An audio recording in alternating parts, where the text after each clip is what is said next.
I define myself as a teacher still, and so I'm in the administrative role, but I feel like I'm of a family of teachers. So my mother was a teacher, my sister is a teacher, my wife is a teacher, and so teaching is part of what we do in our family. And so I have a greater understanding of what it's like to be a teacher, and I think that gives me a great advantage over many others who come into it as just the administrative role.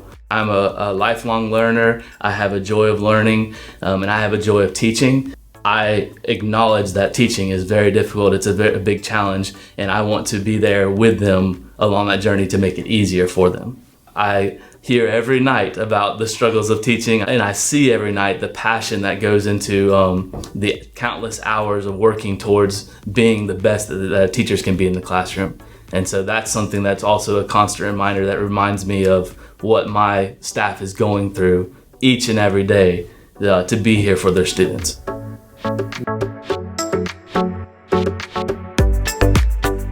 So I'm born and raised in Tallahassee. I actually attended Kate Sullivan, Cobb, Swift Creek, and then Lincoln for high school. I graduated from college at FSU, and Miss Bunch at Lincoln High School offered me a job to teach math. And so I, without doing anything else, immediately started teaching math. And so I was a teacher there for a while, and Ms. Bunch encouraged me to go back and get my master's degree and work on ed leadership. And so at that point, I then moved to Godby High School as assistant principal. And then from Godby, I went to Griffin Middle School, NIMS Middle School, and then I've been at Moore Elementary for the last 5 years. When I was assistant principal at Moore, working with Carrie Anderson as the principal, she taught me how valuable the teachers truly are to the system, and that it's our job to do whatever we can for them. And I think once I changed my focus from I'm running the show and I'm in control of everything to I'm working for the teachers and doing what I can to help them, that changed my entire outlook on what it was to be an administrator and how to make a successful school run. So when I became a teacher 18 years ago, my wife was also a teacher, and we did not have kids, and so we started traveling. And so we had a small camper, and we would, when school got out, for the summer we would leave, and we would save up our money all year long and then leave on a trip to go camping.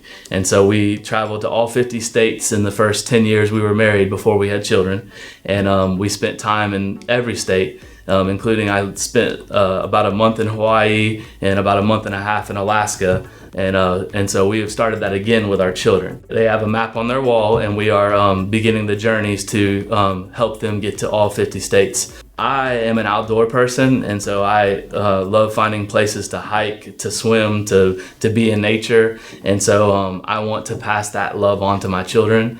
And so when we go on vacation, we do not go to the beach and sit for a week. We go places and we do things the entire day.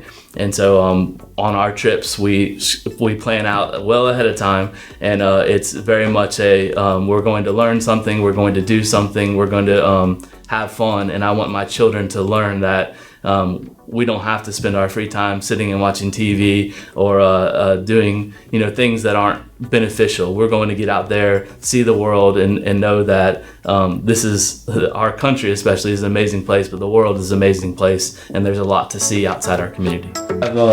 Like even this, you can see how small I was with about to put on the wall. So this is back when I was a long distance runner. So I've ruptured my knee and my back and everything else since then, but that's Hawaii, and so that's something I usually keep right in front of my desk.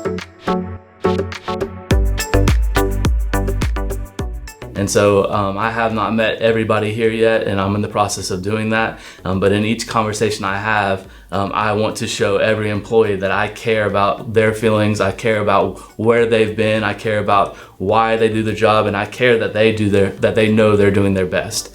And so as we're having these conversations, I want to ask, what is special about this place to you? What do you do that's special for your classroom? And to hear their stories about what they've been through and what they're doing to make this place such a great place.